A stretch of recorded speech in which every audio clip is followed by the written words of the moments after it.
Hello and welcome to Art Hub Academy. Today I shall be making a portrait of my late grandfather from a photo taken in 1960 when he was in London to study law. For a long time he was a lecturer at BHU.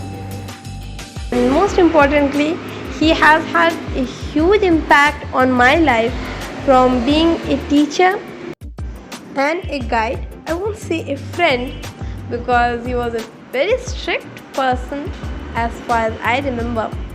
A very typical kind of teacher, but the best teacher I ever had. And I'm sure that I spent some of the best parts of my childhood with him. So now turning back to the drawing, this is something that I wanted to discuss, the part which has just been finished. The measurement part.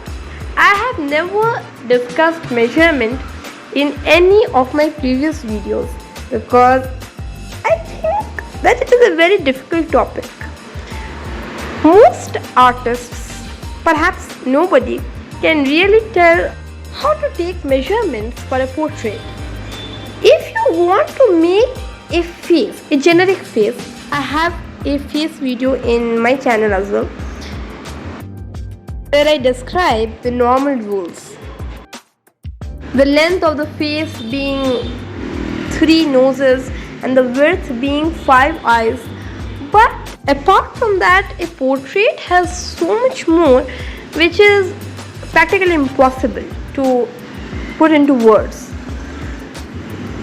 Just for an example, you will find me taking at least 100 measurements throughout the drawing. While no two artists follow the exact same way, but there are artists who use the grid and others who do freehand sketching. I have always followed the latter technique, the freehand. But I have to take measurements and make corrections close to 100 to 200 times while drawing. And I always repeat that. Don't be afraid to correct your drawing. Just make sure to correct it before you start shading. Because when you are shading, it is like finalizing. You cannot make too many corrections in the final. Okay, it's a busy road. Anyways, for example, there are these white dots in the eyes. Unless you have white charcoal, which very few artists have, once you fill the pupils black, you cannot replace the white dot in the eye, which is the reflection of light. And as for the measurements, you need to measure every single thing against the other.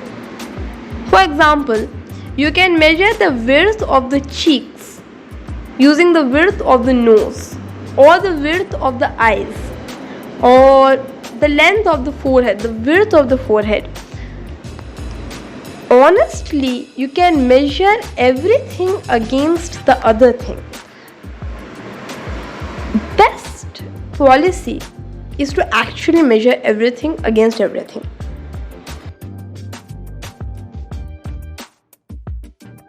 When you are drawing the forehead,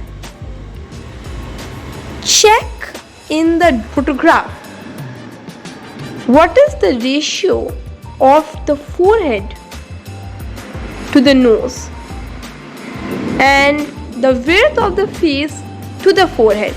Your mind might say that there is a gap of one eye from the end of the eye to the edge of the face.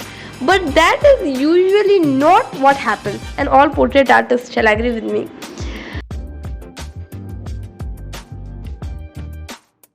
Never assume anything. Every portrait, every face is different. You need to follow the fall of the light on the face, the reflection of light in the eyes, the haircut. Everybody styles their hair differently. Just for example, the photograph of my grandfather. It gives the impression of an extremely short forehead, shorter, much shorter than the nose. The rule books of art will tell you that a nose and a forehead have the same length vertically.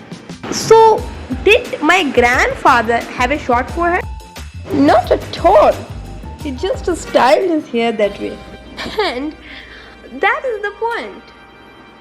Same goes for cheeks.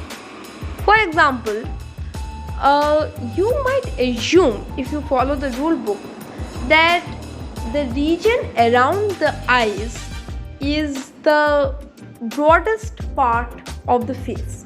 In this very portrait, my grandfather has heavier cheeks and larger pupils and more hair than you would assume if you use the rule book. So, if you want to make portraits, the rule book should be used very carefully and attentively, and measure as many times as you can. I have used both Kashmir and H&D pencils, and here is the final piece. I hope you liked the video, and thank you very much.